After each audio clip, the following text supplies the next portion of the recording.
Todd Clemens, Okeechobee Livestock Market, and here is your weekly market report. We have had a little bit of a market correction.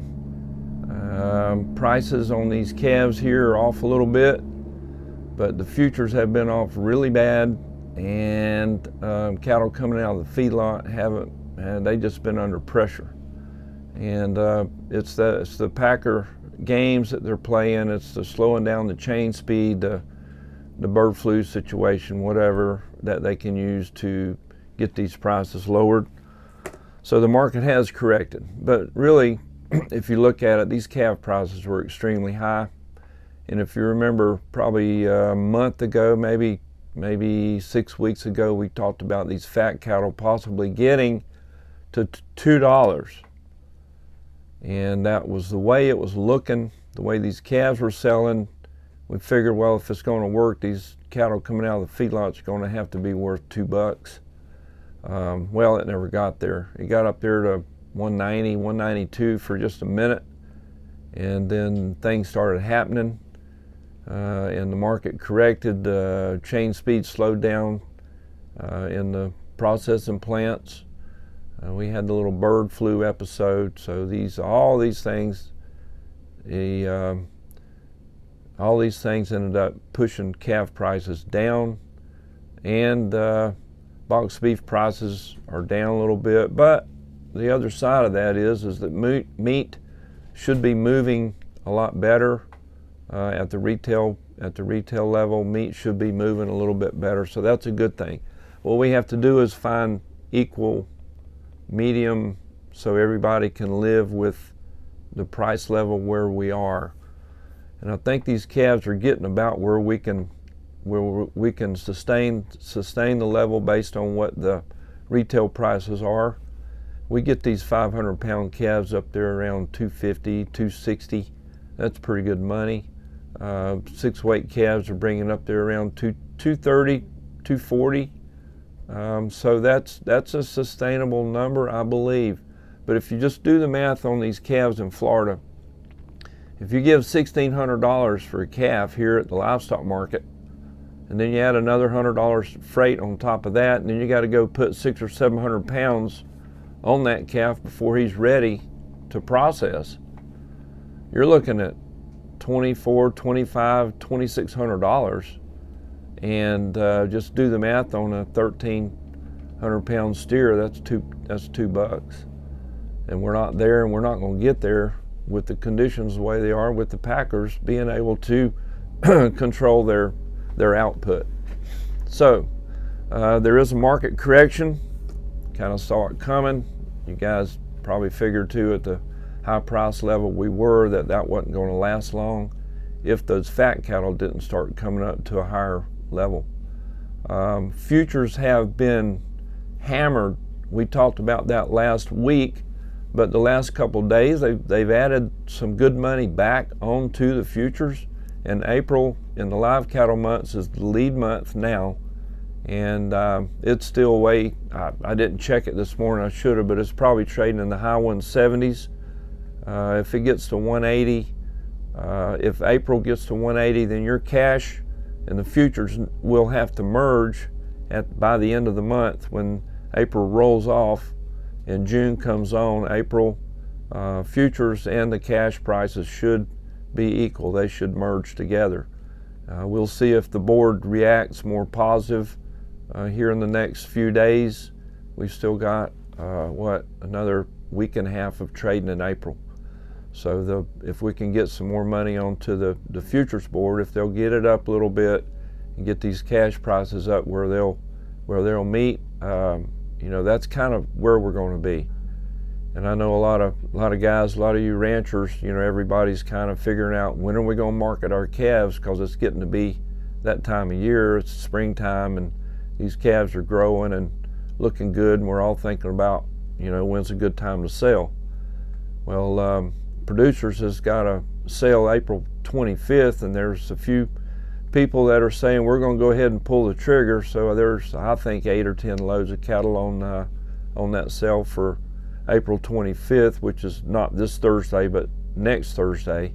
So you can look and see what that market is. But at this level of prices, I think we can stay here. We'll be all right. You know, $1,600 for a calf is a lot of money, and it sure sounds good, but I don't know that that's sustainable. And certainly right now with the retail prices and the price the packers are giving for cattle coming out of the feedlot, that's not a sustainable number. $1,200 or $1,300 is probably a little bit more reasonable, and that's still a good price. So I think maybe that's where we're going to have to start looking at.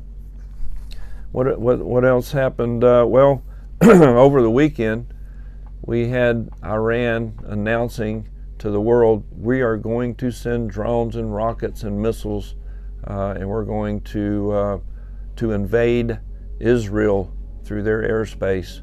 So they told everybody about it, gave them I don't know, 3 or 4 hours notice that they were coming, and so all of them got blown up. All of them never made it. Maybe 1 or 2 of them made it, but anyway, it was the most staged thing. But anyway, I guess Iran had to save face. But that was this weekend, and I was wondering what was going to happen. You know, we were all wondering what was going to happen here Monday, but the market was good. It was good. Calves were off just a little bit, and cows and bulls were off maybe $3 or $4. But it could have been a wreck. I mean, you know how things, if there's one bad thing that comes out, seems like the market just falls out of bed. But it was not bad at all, and prices held up. And like I said, the futures board was up even Monday and Tuesday, which was good. And I'm glad that Iran-Israel thing didn't blow up into some ongoing, terrible, another tragic crisis that we would have to go through. So that was kind of just a little blip, and we managed to get through that. We got a notice from FDACS, Florida Department of Agriculture and Consumer Services, concerning the bird flu and movement of dairy cattle. Now they've renamed, I don't know who they are, I don't know who did this, but so the highly pathogenic avian influenza thing now is being called bovine associated influenza A syndrome. But the effective immediately, no cattle exposed to or infected with bovine associated influenza A syndrome may be imported into Florida. Well, that's great. I mean, I don't know who would want to do that anyways, but okay, you can't do that. No lactating dairy cattle originating from a state that is suspected or confirmed with this bovine associated flu may be imported into Florida. That's good. And non-lactating dairy cattle originating from one of the states that have had this stuff, they're not supposed to come in here, but non-lactating dairy cattle can't come in here unless they have an official certificate of veterinary inspection within 10 days of the importation, which all that makes sense. So that's interstate movement. And that's the way that is supposed to operate. We've been talking about the markets trying to repeal the intrastate rule. And this, to me, plays right hand in hand with that, because the interstate movement is from one ranch to another ranch, or from a market to a ranch inside the state of Florida. When we're tracking these diseases, we don't want anything coming in to Florida. That's interstate movement across our lines. It's not coming in here. If it's been exposed to this flu or these problems, we're not taking cattle. And that's resources that our state veterinarian is going to have and use, people and money and whatever resources they need to keep movement of cattle coming in our state that may be infected or whatever with anything. So by having this non-state tagging rule, we can take those resources, manpower and money, and put them into guarding and protecting interstate movement into the state of Florida. So I think it makes perfect sense, and I'm just glad to see that our state veterinarian, Dr. Short, Diane Kitchens, and their staff, and everyone involved there is right involved with these interstate movement of these bird flu cows, or whatever you want to call them, but they're on top of that, and we appreciate their work and effort.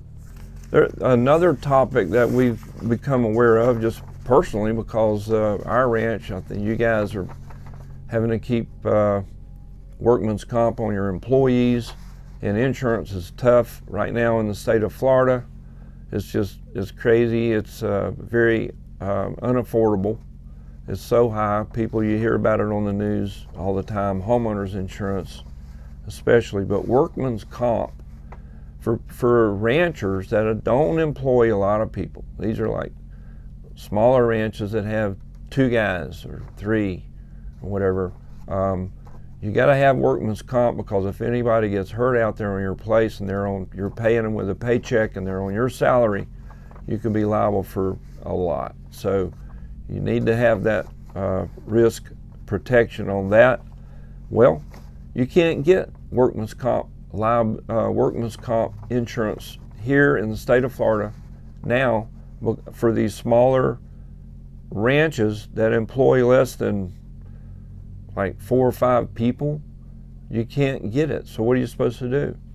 Well, you got to go to the state pool, which is the highest rate of any insurance that nobody wants to have, because it's extremely unaffordable. But what do? You got to have something. You can't just be non-insured and expose everything. So there is a huge problem, and we need to see what we can do about getting some legislation in there for us smaller ranchers that don't employ a huge amount of employees. You know, we have a couple of guys, maybe full-time or part-time, and then we have our day workers that we pay and we write them checks, and we need to have Workman's Comp to cover all those guys. We can't get it. So there's a loophole there. We think maybe we could get something done through legislation in the state of Florida. You guys that are Florida Cattlemen's Association, if you have any pull with those guys or know anybody or how you would pursue that, please let us know, or give Jim Hanley a call at FCA and see what we can do about getting these smaller ranches insured in the state of Florida. It's a big deal. Speaking of the market conditions, like I said, it was a little bit lower, but prices are still good. We had one guy bring in over 100 head. They were smaller calves, probably taking advantage of this good market. They weighed a little over 300 pounds. Steers and heifers combined weighing a little over 300. That averaged for a little bit more than $1,000 a head. That's pretty good money. Your average slaughter cows were still bringing in the 120s, I believe it was. We had a good run of cows Monday, not so big on Tuesday, but we had a good run of just your average kind of cows between 800 to 1,300 pounds that brought $1.08. That was the average. On the high end of those cows, from 900 to 1,400 pounds, probably some dairy cows in that class. The average weight was 1,290, and they brought $1.30 for an average. That was a good amount of cattle in that class. That was on the high end. And then the bulls, we had some bulls that were weighing up there around a ton. It's a big, good yielding bulls. Average net weight on that class of bulls was 1,600 pounds, and the average price was $159.92. So everything's still selling good, and we had some high prices I'd like to give to you. Cow Creek Cattle, right here in Okeechobee, topped the calf market with a 190-pound calf that brought $4.45. Calf was bought by DNS. And on the slaughter cow side, Indian Prairie Canal Cattle topped the cow market with a 915-pound cow that brought $1.38. That cow was bought by Cargill. And that's your market report. Thank you for tuning in. Hit the thumbs up button, subscribe to our channel. Thank you for listening. If you have any comments or suggestions, please let us know.